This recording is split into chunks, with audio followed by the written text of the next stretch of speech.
How do you stop overspending even when you're tracking and knowing where your money is going? Control happens at the decision-making stage, not when you review your expenses and, quote, see your overspending.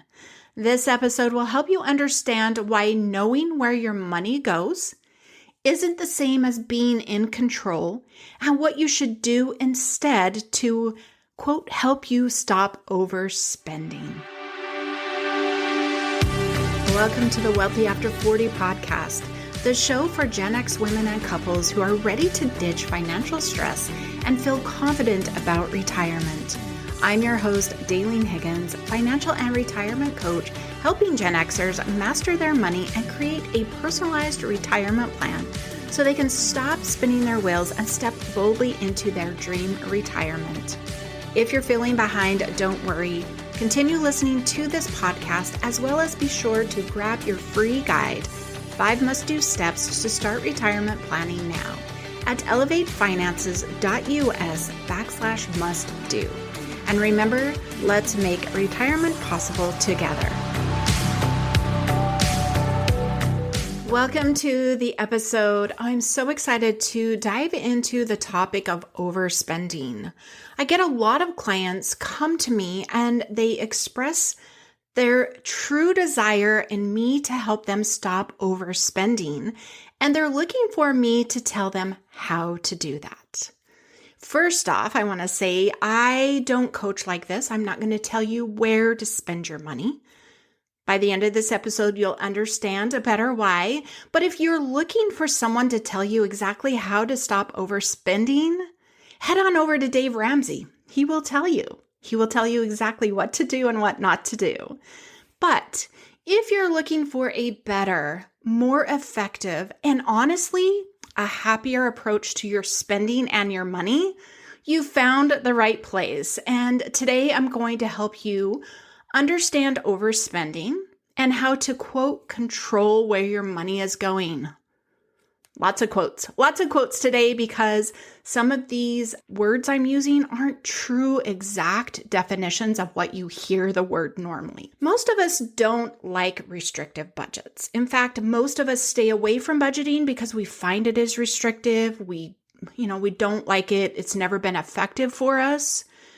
And I'm here to tell you that you don't need a restricted budget to help you be effective in having control of your money. But I do believe you need a budget. Hopefully you'll stay tuned and I'll explain more why, but we're going to start off by talking about what is overspending. Really, as the clients have come to me and shared this word, and then I ask them to explain to me what they mean. First off, for me, overspending means I just go out and I spend money I know I don't have. To me, that is true overspending. And that is a different issue than what I am talking about today. That needs different support, coaching, therapy, if I can say. The other thing, and this is mainly what I hear from my clients, is that overspending is I spent things that weren't in my budget. I purchased things that weren't in my budget and I knew I shouldn't have. Or, with the things that happened this month, I overspent my budget. That's completely different problem. And that is the problem I'm going to help you solve today. If you have the other problem, I would love for you to book a free call. I can find somebody to help support you. But let's go back to overspending. And I want you, if you're somebody that uses that word often, oh man, I overspent. Oh, I overspent. I want you to stop and I want you to define what that means to you. Define overspending. Just like I said at the first of the episode, there's going to be words that we're not using in the same context. And when you say overspending, I know it's not the same context as what somebody believes it to be. And it is important for you to understand what you mean by this, because then you can actually identify your problem and you can find a solution, or when you reach out, somebody can help you find a solution much easier. So we've got to start there. Why do we overspend? Why do you overspend? And remember, we're not talking about just going out and blatantly spending money. There are certain opportunities, and I'm using that word because it's a very positive word, that show up that you will want to choose to take advantage of. And when these opportunities show up and you, quote, spend money, doing so is not overspending. You feel bad because you've been told to stick to your budget. So it's not overspending, but you think, well, I'm supposed to stick to my budget. If you recall in episode 133, and if you haven't listened to that, go back and listen to that after this episode, but I talk about a budget is a guideline. We create a plan that we hope to stick to if life is perfect. Most of the time, it's not going to happen, especially if you have kids, spouses, and stuff going on in your life. Opportunities are presented to you all of the time. But it's when these opportunities show up, and it's in that moment that you need to take control. This is how we alleviate that thought of overspending or it's not in our budget. Now, opportunities are things such as, there's a really good deal on, some sort of grocery item I need to stock up. So you spend more than normal. Or my child came to me with a great opportunity to go learn something, or even for yourself. These are the opportunities I'm, saying that are showing up. But it's what you do when these opportunities show up that matters most. What should you do instead? Instead of shaming yourself when you don't stick to that budget because the opportunity is there, I want you to create a control mechanism. Now that sounds pretty harsh. I didn't know what else to talk about it and use the terms, but as I get to the end of this, you'll better understand it. But what I want you to do first, I want you to keep creating a budget. I know you're thinking, but you just told me I'm not going to stick to it. Well, creating a budget and tracking your expenses, when you see things normally pop up often and they're not in your budget, or it's always a certain amount, you rewrite that budget. We're not creating the budget every month, but we are refining it. We are making these changes as we are actually using it. This is how you create a sustainable budget. Now, if you've been here a while, you might have heard me say flexible budget. How do you create a flexible budget? You're going to do this by creating a, quote, again, control mechanism. It is the control mechanism in your brain and an action with your budget where you begin to reflect on the choices. For example, you have an opportunity show up. You're going to review it. You're going to think about it. You're going to understand it better. All of the things, the cost, what are the benefits, really explore it. Now, the opportunities are, a good opportunity, an emergency, a new purchase. And as you think about it, you're going to look at your budget as a framework. As you look at your budget, you will need to think about give and take. Because it is true, you only have so much money. But does this new choice or new opportunity fit better with your values?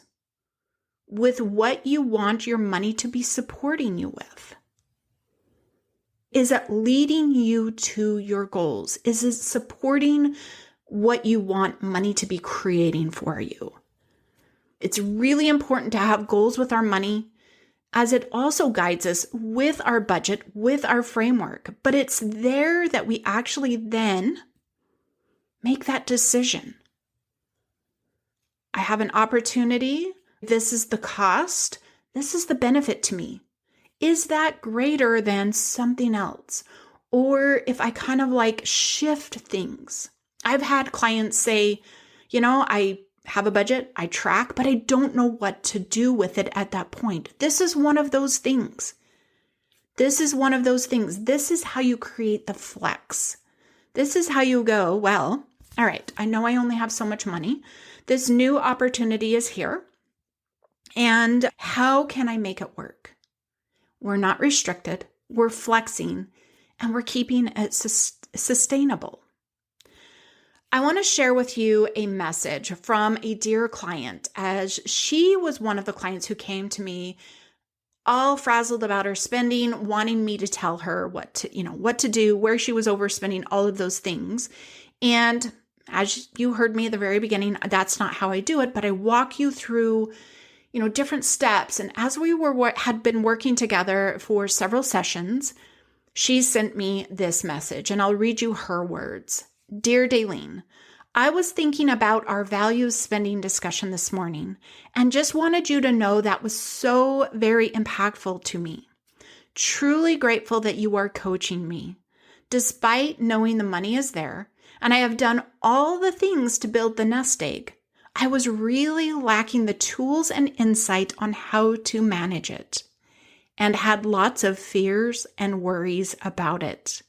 I am feeling more at ease and quite excited actually about what the future holds. Man, to have her go from frazzled, a lot of the fear she was going to outspend her nest egg, to really being in tune with her spending and with what she was choosing to do with her money was such a huge transformation for her. If you're like my client and you're ready to get rid of fears and worries, your first step is a financial reality checkup inside the retirement roadmap session. So in this session, we'll map out where your money is going. I'll help you build a budget, the framework that you're going to use to help you take control of your decisions and define your savings to build your future. This is your first step to looking at your money differently, to see how things truly are going and explore different options for the success you desire. If that sounds something that you really truly want to explore, book a free Clarity Connection call. You can do that at elevatefinances.us/connection. And let's chat about if the retirement roadmap session is the best right step for you or not. I will let you know. Again, you can find that free call at elevatefinances.us/connection. Let's recap what we talked about in this episode. You first need to define what overspend means to you. As you define that, you now have what your true problem is. And then you can start taking action to find the solution. And maybe it is just pausing when that next opportunity presents itself. Remember, we pause, we review it, and we turn to our framework, your budget, and make an informed decision. I hope all of these steps and all of this information will help you take control of your money in a powerful way and leave restriction behind.